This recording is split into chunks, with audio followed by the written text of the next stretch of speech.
Hello अस्सलाम वालेकुम, welcome to my channel TVH travel with Hasan.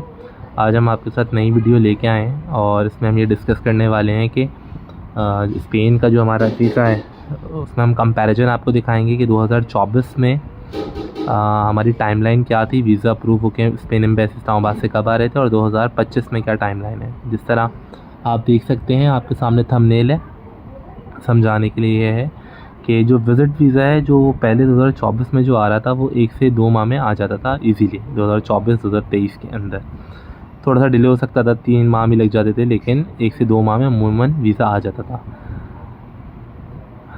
और फिर हम बात करते हैं फैमिली रीयूनिफिकेशन वीज़ा, जो कि एज़ पर BLS चेकलिस्ट वहाँ पे भी ये मेंशन है कि 1 से 2 माह में इजीली वीज़ा इशू कर देती थी एम्बेसी, जो कि स्पाउस वीज़ा कहलाता है, जिसमें हस्बैंड वाइफ एक दूसरे को बुला रहे होते हैं। ठीक है। तीसरी हमारी कैटेगरी है वर्क परमिट की। वर्क परमिट की कैटेगरी में हमारा जो वीज़ा आ रहा था 2024-23 के अंदर वो भी 1 से 3 माह, ज़्यादा से ज़्यादा 4 माह या 5 माह, इस तरह वीज़ा हमें एम्बेसी से मिल रहा था। और जो चौथी कैटेगरी है वो फैमिली वीज़ा विद चिल्ड्रन। अच्छा, इसका ये था कि ये भी 1 से 2 माह 3 माह अगर एम्बेसी DNA वगैरह मांग लेती थी या फर्दर कोई डॉक्यूमेंट मांग लेती थी तो ये 4 माह तक चले जाता था, लेकिन ये भी बिल्कुल साथ साथ फैमिली रीयूनिफिकेशन वीज़ा की कैटेगरी में ही लाया करता था और इसका वीज़ा ईज़िली हमें मिल जाया करता था। और जो स्टडी वीज़ा, जो कि स्टडी वीज़ा हमारा सबसे फास्ट कैटेगरी है जो एम्बेसी वीज़ा इशू करती है, इसमें भी 1 माह 2 माह में मैक्सिमम 3 माह में हमें वीज़ा मिल जाया करता था। अब इसके बनिस्बत हम देखते हैं कि 2025 की टाइमलाइन क्या है। अच्छा, 2025 की टाइमलाइन ये है कि जो हमारा विज़िट वीज़ा है जो है वो अब हमें मिल रहा है। इसमें आने में जो जिस तरह जो स्ट्रैटेजी हम देख रहे हैं हम इसको पिछले साल से उसके पिछले से कैलकुलेट करें, 3 साल से अगर हम देखें इसको कि 21, 20, 22, 23 साल में, और अभी 2025 का स्टेटस ये है, तो विज़िट वीज़ा आने में 8 माह भी लग रहे हैं।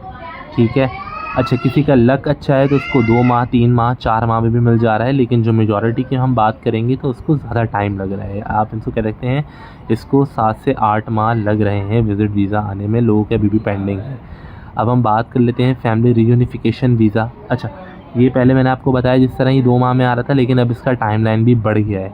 इसके वीज़े जो स्पेन एम्बेसी इस्लामाबाद 8 से 9 माह से लेके 12 महीने के दरमियान ये इशू हो रहा है। ठीक है। पहले ये जल्दी इशू हो जाता था, अब इसकी इशू होने की वजह ये एक तो चेकलिस्ट अपडेट हो गई है 25 में, जिसकी वजह से जो आपका प्रोसेस जल्दी हो जाता था, तो चेकलिस्ट अपडेट होने की वजह से फिर एम्बेसी जब आप रिक्वायर्ड डॉक्यूमेंट जमा करा रहे हैं एम्बेसी में तो उसमें फ़र्दर मोर और टाइम एम्बेसी ले रही है और उसको और क्रॉस चेक कर रही है जो फर्दर आप एविडेंस जमा करवा रहे हैं, जैसे हमारी प्रीवियस वीडियोस में देख चुके हैं। तो फिर इसमें भी ऐसे ही 10 से 11 माह 12 माह, और जिन लोगों का लक बहुत अच्छा है उनके 3 माह 4 माह 5 माह में भी वीज़े आ रहे हैं। लेकिन हम बात कर रहे हैं मेजॉरिटी की, तो उनको 8 से 10 माह से लेके 1 साल तक फैमिली रीयूनिफिकेशन स्पाउस वीज़ा में अब लग रहा है। अब हम बात कर लेते हैं वर्क परमिट की। वर्क परमिट में भी यही, इसको आप देख सकते हैं, पहले वीज़े जल्दी लग रहे थे, लेकिन अब वर्क परमिट पे भी 6 माह से लेके 1 साल, और अगर किसी का और डिले हो जाता है, एम्बेसी को डॉक्यूमेंट मांग लेती है, वो 1.5 साल तक भी चला जा रहा है। ठीक है। चौथी कैटेगरी है हमारी फैमिली वीज़ा विद चिल्ड्रन। अच्छा, फैमिली वीज़ा विद चिल्ड्रन जिसमें आपके बच्चे होते हैं, उसमें अब आपको पता है एम्बेसी कंटिन्यूसली DNA मांग रही है, तो उसमें भी फर्दर और टाइम लग रहा है। ये वीज़ा की जो भी हमारी कैटेगरी है ये भी साल से 1.5 साल तक जा रही है, लेकिन जिन लोगों का लक अच्छा है और जिनके डॉक्यूमेंट बिल्कुल, उनका लक अच्छा है और डॉक्यूमेंट उनकी फ़ाइल बिल्कुल वीज़ा ऑफिसर को देखते के साथ ही अलाइन फ़ाइल है, कोई डॉक्यूमेंट मिसिंग नहीं है और सारी चीज़ें पूरी हैं, तो ये भी जो देखा गया है 6 से 7-8 माह में ये वीज़े भी इशू हो रहा है। लेकिन इसमें सारा गेम लक का है और आपकी दुआओं का है। अच्छा, लास्ट कैटेगरी है हमारा स्टडी वीज़ा। अच्छा, स्टडी वीज़ा में भी ये प्रॉब्लम आ रही है। अभी 2025 में ये भी 8 से 10 माह ले रहा है ये वीज़ा ना, तो ये सारे मामलात हैं। अच्छा, छोटी सी डिस्कशन वीज़ा रिजेक्शन पे भी कर लेते हैं, जो कि विज़िट वीज़ा है। विज़िट वीज़ा भी रिजेक्ट ज़्यादा हो रहा है, लेकिन जिनकी फ़ाइल स्ट्रॉन्ग है और प्रॉपर उनके पेपर पूरे हैं और कोई उनका मसले मसाइल नहीं है, तो उन्होंने सारी स्टेटमेंट बेहतरीन लगाई हुई है और सारी चीज़ें, तो उनका वीज़ा एम्बेसी 110% इशू कर रही है।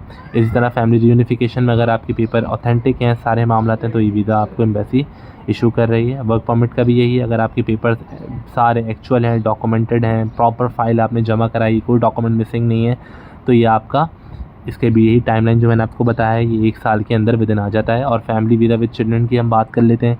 इसमें भी ये, अगर आपने डॉक्यूमेंट पूरे दिए हैं, एम्बेसी को टाइमली आप चीज़ें दे रहे हैं जो एम्बेसी मांग रही है, तो आपको सारी चीज़ें मिल जाएंगी। और least and last study visa, study visa reject हो रहा है फाइनेंशियल टर्म्स मीन्स की वजह से, क्योंकि स्टूडेंट्स के जो फाइनेंशियल, जब वीज़ा ऑफिसर ये तमाम चीज़ें चेक करते हैं, तो कहीं ना कहीं वो लैक ऑफ, आप कह लें कि उनके अमाउंट होते हैं या जो उनकी स्टेटमेंट्स वगैरह होती हैं, फाइनेंशियल टर्म्स स्ट्रॉन्ग नहीं होती, जिसकी वजह से ये वीज़ा रिजेक्ट हो रहे हैं। और फिर आप उस पर अपील कर रहे हैं, तो अपील कर रहे हैं और फिर लेट्स सी उसका क्या डिसीजन आता है। लेकिन स्टडी वीज़ा भी एम्बेसी इजीली इशू कर रही है अगर आपके डॉक्यूमेंट पूरे हैं और तमाम चीज़ें आपकी अप टू डेट हैं। कॉन्क्लूजन ये निकलता है 2025 में ज़रा वीज़ा की टाइमलाइन थोड़ी बढ़ गई है कंपैरेटिवली 2024। तो इसका बस यही है कि आप लोग अल्लाह से दुआ करें कि आप लोग के वीज़े जल्द से जल्द आ जाएं, खैर से आ जाएं और सब इजीली ट्रैवल कर सकें। मैं उम्मीद करता हूँ आपको मेरी वीडियो पसंद आएगी। इसको लाइक सब्सक्राइब करना ना भूलें। शुक्रिया।